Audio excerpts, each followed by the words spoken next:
নমস্কার বন্ধুরা, আমি শ্রাবণী আপনাদের সবাইকে স্বাগত জানাই আমার শ্রেয়াস কিচেনে। আজকের পর্বে আমি নিয়ে এসেছি মালাই গোবি বা মালাই ফুলকপির রেসিপি।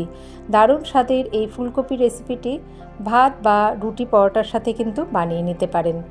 চলুন তাহলে দেখে নিই এই রেসিপিটি। ভীষণই সহজ। এই রান্নাটা আমি করছি রিফাইন্ড তেলে। প্রথমে ফুলকপিটাকে আমরা ভেজে নেব। কড়াইতে দিয়েছি 3 টেবিল স্পুন তেল। তেলটা ভালো করে গরম হলে তাতে ফুলকপিটা দিয়ে একটু ভালো করে আমরা লো টু মিডিয়াম হিটে রেখে দেখুন একদম রং ধরে আসা অবধি, বেশ গোল্ডেন ব্রাউন হয়ে গেল সেই সময় অবধি ফুলকপিটাকে সামান্য একটু নুন দিয়ে ভেজে নিচ্ছি। এখানে শুধু ফুলকপি ব্যবহার করেছি আমি, এখানে কিন্তু আর আলু ব্যবহার করিনি। এবং ফুলকপিতে রং ধরে আসার পরে তবে খেয়াল রাখতে হবে যেন পুড়ে না যায়। আমরা ফুলকপিটাকে তুলে নিচ্ছি। তারপরে ওই তেলেই দিয়ে দিচ্ছি সাদা জিরে আর 1 টুকরো দারচিনি আর একটা এলাচ ফোড়নে দিয়ে দিলাম। তেলটা গরম আছে সেই জন্য তার মধ্যেই তারপর আমরা দিয়ে দিচ্ছি একটা ছোট সাইজের পেঁয়াজ কুচিয়ে নিয়ে পেঁয়াজে হালকা গোলাপি রং ধরে আসা অবধি পেঁয়াজটাকে আমরা ভেজে নেব। ততক্ষণে একটা পেস্ট তৈরি করে নিচ্ছি। 7-8টা কাজু বাদাম আর 2 চামচ চার মগজ আমি একটু জলে ভিজিয়ে রেখেছিলাম, তার সাথে একটা কাঁচা লঙ্কা দিয়ে একটা পেস্ট বানিয়ে নেব। এবারে আমরা এখানে দিয়ে দিচ্ছি আদা রসুন বাটা 1 চামচ থেকেও একটু কম দিয়েছি। আদা রসুন বাটার কাঁচা গন্ধ চলে যাওয়া অবধি ভালো করে আমরা মশলাটাকে কষিয়ে নিলাম। ততক্ষণে দেখুন পেঁয়াজটাও কিন্তু ভালো করে কষানো হয়ে গেল। এবারে এখানে আমরা ব্যবহার করছি জিরে গুঁড়ো দিয়ে দিলাম 1 চামচ আর আন্দাজ মতো একটু নুন দিয়ে দেব।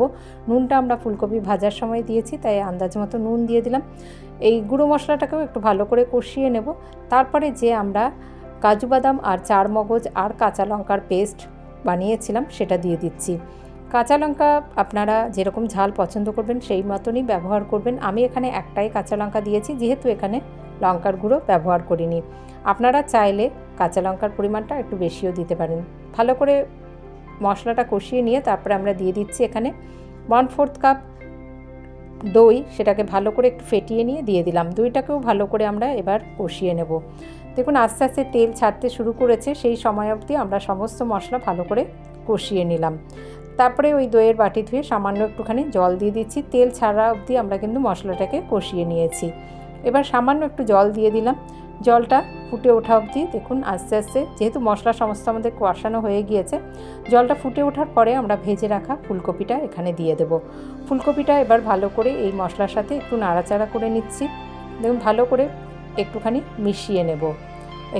এখানে আমি পেঁয়াজ আর রসুন ব্যবহার করেছি। আপনারা কিন্তু পেঁয়াজ রসুন ছাড়াও রান্নাটা করতে পারেন।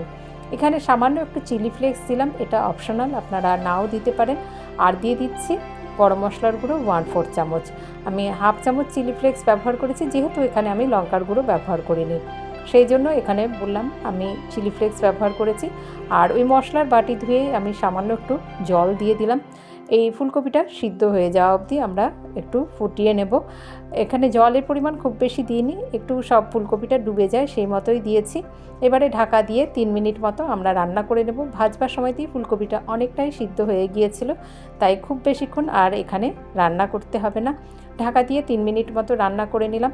দেখুন গ্রেভিটা আপনারা যেরকম রাখবেন সেই মতনই জল ব্যবহার করবেন। আমি কিন্তু খুব মাখো মাখো গ্রেভি রেখেছি, সেই জন্য জলের পরিমাণ বেশি দিইনি। এবার একদম শেষে আমি দিয়ে দিচ্ছি একটু দুধের সর ভালো করে ফেটিয়ে নিয়ে, 2 চামচ দুধের সর একটু ভালো করে ফেটিয়ে নিয়েছি, সেটা দিয়ে দিলাম।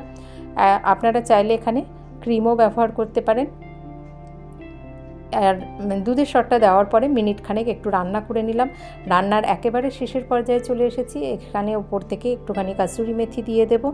তারপরে গ্যাসের আঁচ বন্ধ করে ঢাকা দিয়ে স্ট্যান্ডিং টাইমে রেখে দেব 3-4 মিনিট। তারপরেই সার্ভ করে দিন গরম গরম মালাই ফুলকপি। রুটি, পরোটা, নান বা তন্দুরি রুটি এসবের সাথে কিন্তু এই রেসিপিটি দারুণ লাগে। এছাড়াও ফ্রাইড রাইস বা পোলাওয়ের সাথেও বানিয়ে নিতে পারেন বা ভাতের সাথেও বানিয়ে নেওয়া যেতে পারে। রেসিপিটি এইভাবে ট্রাই করবেন, আশা করি আপনাদের ভালো লাগবে। ভালো লাগলে একটি লাইক অবশ্যই দেবেন আর আমাকে সাপোর্ট করতে চ্যানেলটিকে সাবস্ক্রাইব করার অনুরোধ রইল। যে সকল বন্ধুরা আমার পাশে আছেন তাদের অসংখ্য ধন্যবাদ জানিয়ে আজ আসি। ভালো থাকবেন সকলে, ধন্যবাদ।